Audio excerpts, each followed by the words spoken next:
Quel bonheur d'être enfin de retour. Je suis super content de te retrouver. Après mon Covid, mes pannes d'ordinateur et surtout ma première scène, mais ça je t'en parlerai plus tard, je suis super content d'enfin pouvoir te retrouver. Je te remercie d'être toujours là.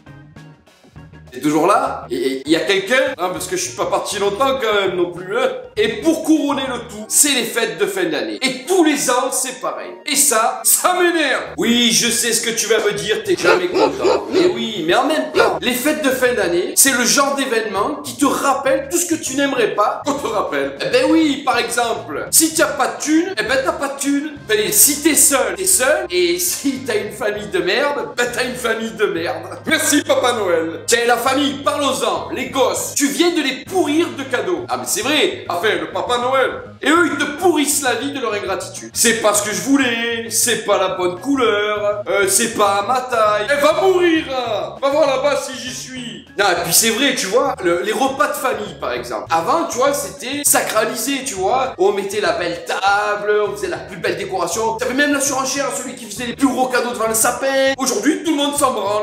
Ouais. Déjà, tout le monde arrive habillé en Joule ou en pute, t'as le choix. En fait, à table, t'as l'impression de tourner un clip de rap.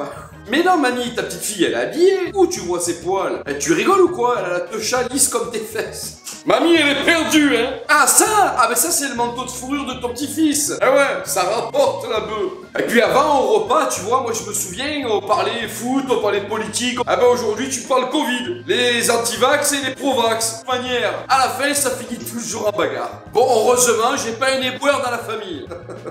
Quoi, on va pas comme ça. C'est juste qu'en ce moment, vu l'état des rues, au moment où il va me dire vous êtes tous des moutons, à tout moment, je lui fourre la dinde dans le fion. Ouais, puis en général, ils sont anti-vax, complotistes et grévistes. Ouais, c'est pour la rime, en east. Ça va, te vexe pas, il va y en avoir pour tout le monde. Tiens, d'ailleurs, en parlant de dinde, je vais pas parler de ta mère. Je sais pas si tu as remarqué, mais dans les repas de Noël ou du jour de l'an, t'arrives jamais jusque-là, tellement il y a à bouffer. Moi, en général, avant d'arriver à la dinde, j'ai déjà dégueulé 3 fois. Non, mais c'est trop. Le saumon, le foie gras, les huîtres, enfin, les glaviots dans des coquilles. Non, mais moi, ça me gonfle parce qu'à chaque repas, tous les ans, chaque repas de fête, t'en as une. Ouais, parce que c'est toujours une femme. Tu sais, c'est la même qui te dit moi, je bois que du vin blanc. Éclair, s'il vous plaît. Eh, bois de l'eau. Pareil.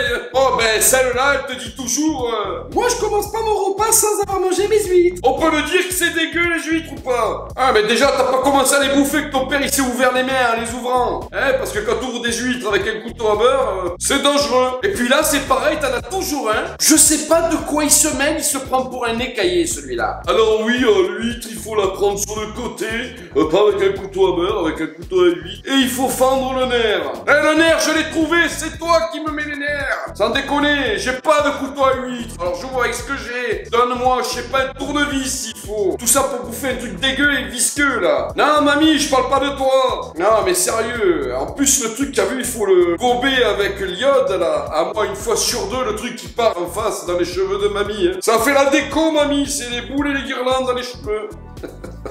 Ou les bigoudis. Non, mais les repas de fête, c'est trop long. Mais c'est trop. Et puis on bouffe trop. Non, mais regarde, quand tu arrives au bout, c'est-à-dire à l'heure de l'apéro, à 18h, on te dit, tiens, il y a les 13 desserts maintenant. Oh là. Non, mais tu es pas un peu malade. Non, mais après, on te parle de détox en janvier. Mais c'est un lavage d'estomac qu'il faut faire, hein. Tu rentres 15 jours en cure thermale et tu bouffes de la salade et tu bois de l'eau. Bon, après, il n'y a pas que ça qui me saoule. Il n'y a pas que les repas qui me saoulent. Entre les fêtes, ce qui me saoule, c'est les messages que tu reçois. Ah non, mais c'est ouf. Les SMS, les Messenger, mais tout ça avant celui de la bonne année. Pour Noël, je te parle. Tous les messages que tu reçois pour Noël. Et tout le monde s'y met. Bon, après, chaque génération a sa manière d'envoyer les messages. Alors, tu vois, moi, ma génération, c'est joyeux Noël, gros bisous à tous.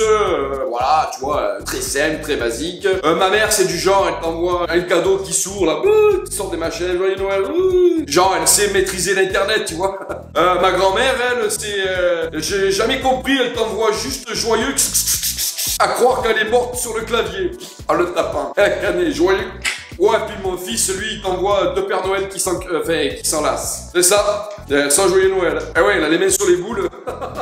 Ah oui, puis ça, je veux te le dire parce que ça me gonfle, mais au plus haut point. On vient de passer Noël. Et là, il va sortir toutes les phrases qui me cassent les couilles. Parce que tu sais que tu vas le faire. Eh oui, je sais que tu sais que je sais que tu vas le dire. Voilà. Tu vois, la phrase que je déteste le plus, c'est « Allez, bon boudin !» Mais comme c'est moche, cette phrase, je vais te mettre un bout de gifle, moi. Non, mais arrêtez avec ces phrases à la con. Oh, pourquoi d'ailleurs? Pourquoi bon boudin? Explique-moi d'ailleurs si tu sais. Pareil au travail, le vendredi soir avant de partir, le mec il te dit « Allez, à l'année prochaine !» On se voit lundi. Ouais, mais ça sera l'année prochaine. Ta gueule! Voilà. Tu vas la prendre dans la gueule l'année prochaine, toi. Parce que l'année prochaine, tu seras toujours un bouton. Hein, toujours le même qui répète toujours les mêmes phrases tous les ans. Tu connais celui-là. On la touche au travail. Tu te dis, allez, l'année prochaine, il est content de sa fête. Non, mais j'en peux plus. Tiens, mouton. Innove un peu dans tes phrases. J'en sais rien, trouve un truc. C'est le même qui va te demander l'année prochaine s'il y a un 29 février. Hein, ou au changement d'heure, il va te dire, on dort plus ou on dort moins. Toi, tu vas pas dormir du tout. Un peu d'originalité, merde! Bon, trêve de plaisanterie. Je te souhaite d'excellentes fêtes de fin d'année. Et je te dis à l'année prochaine. C'est lundi! Non, je déconne. Je te remercie d'être présent encore pour regarder mes vidéos. Ça fait plus d'1 an et demi maintenant que je fais des vidéos. Je te remercie d'être toujours là. Et si toi, tu viens juste d'arriver et que tu découvres l'énergumène que je suis, j'espère que ça t'a plu. Si tu es resté jusque-là, j'espère que tu t'es abonné et que tu regarderas les prochaines. Et si c'est le cas, à ce compte-là, il faut activer la cloche des notifications. Allez, moi je te dis bon boudin, à l'année prochaine. Ciao!